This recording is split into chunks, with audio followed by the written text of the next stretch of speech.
Welcome to the audiocast, current trends and length of stay for total joint replacement patients. My name is Jason Pry, and I'm a managing senior director at Accelero Health Partners.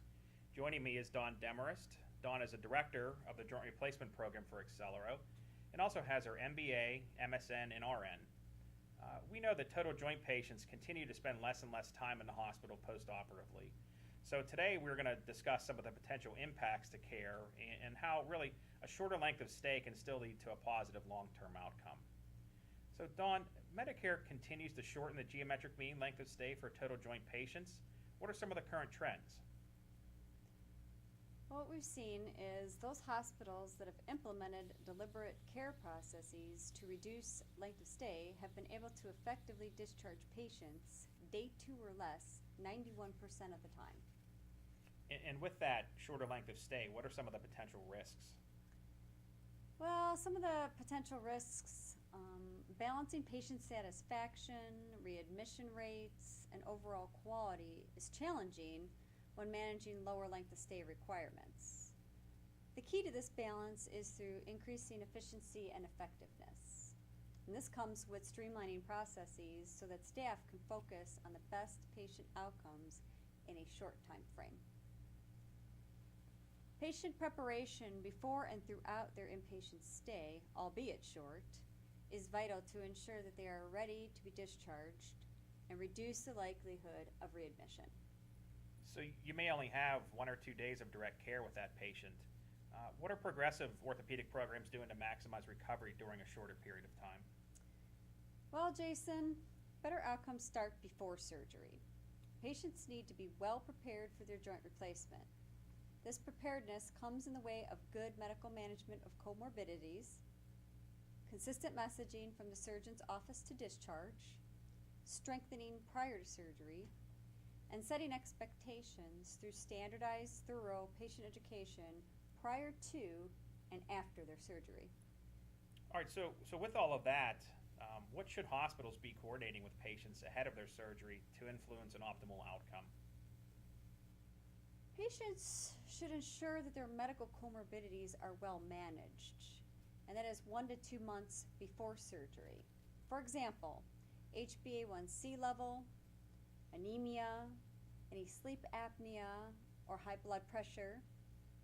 Managing these will optimize their outcome. Many hospitals also promote prehabilitation to position the patient for functional success. Exercise or prehab strengthening 2 to 3 months, if possible, before surgery. In addition, patients need to prepare their homes, and that is remove loose carpeting, install handrails, pre-cook meals, have family friends stay with them, and manage their pets. They also need to educate themselves as well as their coach. It is our experience through hospitals that we have worked with that patients receive a set of expectations prior to their admission. These are utilized by the nurse and rehabilitation staff to communicate progress and discharge readiness. All right, we've talked about the potential impact of length of stay on patient care and preparation. Let's shift gears a little bit and talk about data utilization. There is plenty of patient data being collected by hospitals, third parties, as well as CMS. How are programs using that information? Well, and that's right. There's a considerable amount of data out there. And what our hospital partners are using in monitoring metrics is through our proprietary business intelligence tool, OrthoVal, which allows metrics to be readily available and to be tracked through multidisciplinary teams. Markers such as length of stay, clinical outcomes or complications and infection rates, and functional outcomes such as patient-reported outcomes. This allows the team to focus on root causes of outliers and manage them accordingly through a team approach. And I know you've worked with hospitals that have had positive outcomes within a shorter period of time or length of stay. What have you seen? Well, what we have seen is a reduction in length of stay, an 86% increase in the number of discharges on day 2 through consistent messaging, standardization of patient education materials, and then a trend in increases to home and home health. We continue to ensure that this does not negatively affect readmission rates. We have also been working on root causes for clinical complications through focused chart audits. Well, that's a large list of excellent results and impressive improvements. So what else is on the horizon? Well, I believe we will see an increase in demand for outpatient joint programs for one. Also an increase in participation of accountable care organizations.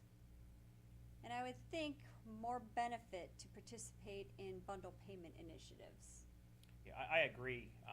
Patients are going from being in the hospital for 1 or 2 days. In the current and not so distant future, patients will be going home the same day. So hospitals have to be ready for that. That concludes today's discussion on the current length of stay trends for total joint replacement patients. If you have any additional questions regarding this topic or any other topic, please reach out to your local Zimmer sales team member, and they can facilitate a discussion with Dawn or any other member of the Accelero team. You can also reach us on our website at www.accelerohealth.com and go to the Contact Us section. Thank you for your interest in Accelero Health Partners.